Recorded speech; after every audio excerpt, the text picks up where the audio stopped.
En este material que hemos titulado Habilidades Generales e Informes, me gustaría hacer hincapié en algunas partes de su contenido.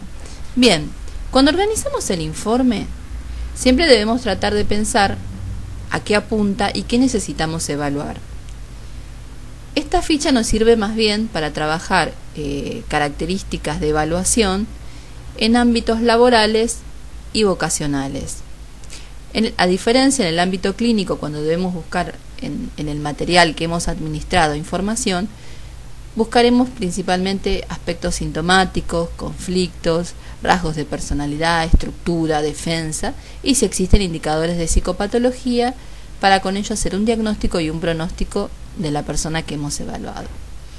En el ámbito laboral, a diferencia, lo que hacemos cuando tenemos como fin hacer una evaluación psicotécnica es pensar si la persona que estamos evaluando se ajustaría y en qué medida al puesto que necesitamos cubrir. Es decir, que trataríamos de ver si hay un perfil del postulante acorde al perfil del puesto. Cuando hablamos del perfil del postulante, pensamos en habilidades, aptitudes, rasgos de personalidad que van a condecir o no con la organización, con su cultura organizacional, con el tipo de tareas, con el tipo de dinámica que tenga el puesto. Hay puestos que requieren más el contacto interpersonal, hay puestos más solitarios o de trabajo más individual o autónomo, en fin. Básicamente, entonces, es por ello que organizamos nuestro informe en 3 áreas. Un área intelectual y cognitiva, en donde evaluaremos el nivel de inteligencia y los distintos componentes que componen lo cognitivo, como la atención, la memoria. Digamos, también las funciones cognitivas que seleccionamos van a tener que ver con el tipo de tarea que la persona va a tener que realizar. En el ámbito vocacional hay 2 cuestiones, muchas más seguramente, pero bueno, básicamente se me ocurren en este momento 2 ejemplos. Muchas veces un orientado viene con una duda entre seguir o no 2 carreras.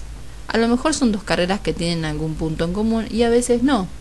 Por ejemplo, alguien que quisiera estudiar medicina o ingeniería o ciencias económicas. Son carreras diferentes.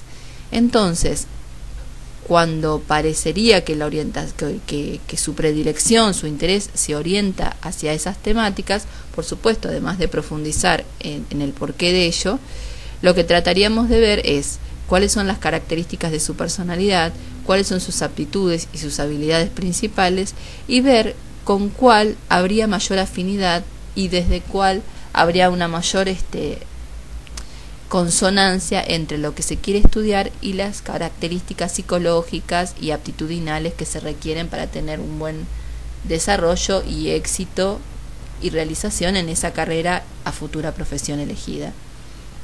También suele suceder que en realidad no venga con ninguna idea predeterminada, que es más el común.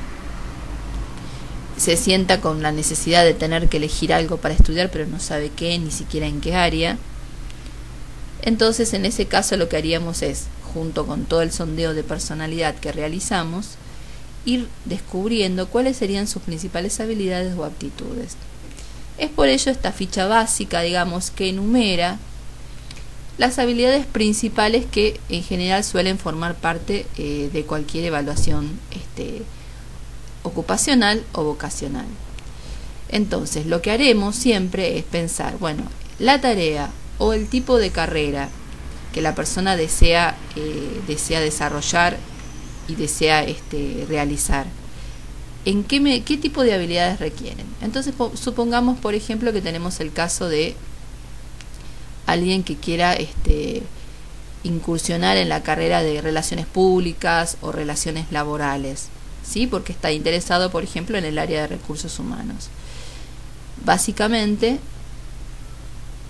uno pensaría, bueno, es importante que tenga habilidades sociales, o sea, que tenga buena capacidad para relacionarse con los demás, que pueda desarrollar cierto grado de empatía, que tenga cierto grado de ajuste. Esto implica un grado de fortaleza yoica que le permita controlar los impulsos, tolerar las frustraciones y tener comportamientos adaptativos en relación al medio en donde se va a desarrollar. El nivel de inteligencia puede ser de bueno a muy bueno, con una importante intuición, capacidad de síntesis, una inteligencia más de tipo teórico o abstracta que práctica o concreta. Entonces, lo que hacemos es, de todo el listado de habilidades, que son en general las que forman parte de cualquier evaluación, seleccionamos en principio, como si fuera una pirámide, y en su base las más importantes, cuáles son las habilidades principales que se requerirían para poder ejercer o realizar esa tarea. En el caso, por ejemplo, de un operario o de alguna tarea más mecánica, ¿sí?, necesitaríamos antes bien habilidades operacionales, capacidad de organización, o sea, habilidades organizacionales, una inteligencia más de tipo práctica. Las habilidades sociales ya no serían tan importantes. Por supuesto, siempre tenemos que tener un básico mínimo de adaptabilidad, porque siempre formamos parte de algún entorno o nos relacionamos con alguien a nivel laboral. Como ejemplo, podríamos tomar de este protocolo que anexamos como una forma de ilustrar qué nos ofrece este protocolo. Bueno, principalmente se trata de un árbol de un buen tamaño, ¿sí? Ocupa bastante, un 70% de la superficie de la hoja, está ubicado en el eje vertical en la posición baja y en el eje horizontal en el centro. En sus detalles está completo y tiene como característica diferencial el ondulado o la flojedad de los trazos. La copa tiene un achatamiento en la zona superior y tiene algunos movimientos discontinuos. Hay mucha cantidad de ramas y estas ramas están abiertas y se distribuyen a lo ancho y a lo alto de toda la copa. El tronco presenta algunos nudos, una corteza muy presente en trazos rectos pero muy débil, y lo que sí hay es la presencia de raíces y algunos pastos en ángulo. Con estas características podemos decir, bueno, a ver, ¿qué habilidades, qué características tiene? Tratándola de encuadrar en algunas de las habilidades que mencionamos en el apunte. A nivel cognitivo podemos decir que hay un buen nivel de inteligencia y que esa inteligencia es más bien de tipo teórico-práctico.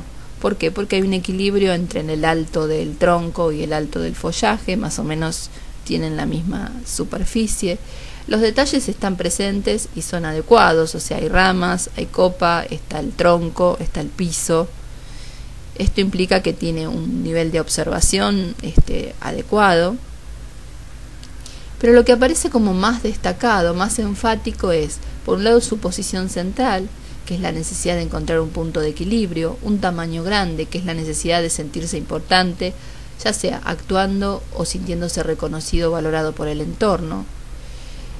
Un follaje ondulado, de movimientos curvos con algunos ángulos aislados, que implica cierta adaptabilidad, y particularmente la gran cantidad de ramas, que no es lo más común de encontrar en los protocolos del test del árbol. Y estas ramas están dobles, que se bifurcan y abiertas. Esto nos da que tiene mucha necesidad de hacer intercambios con el ambiente, que es una persona ambiciosa, que tiene predominio del componente extrovertido, las ramas están abiertas, desea comunicación. Hay bastante paralelismo, pero también hay acumulaciones en las ramas, que implica que a veces puede tener dificultades para regular y controlar sus impulsos, lo cual también podemos corroborar, por ejemplo, con el tema de los pastos en ángulo y algunas rectas en las cortezas.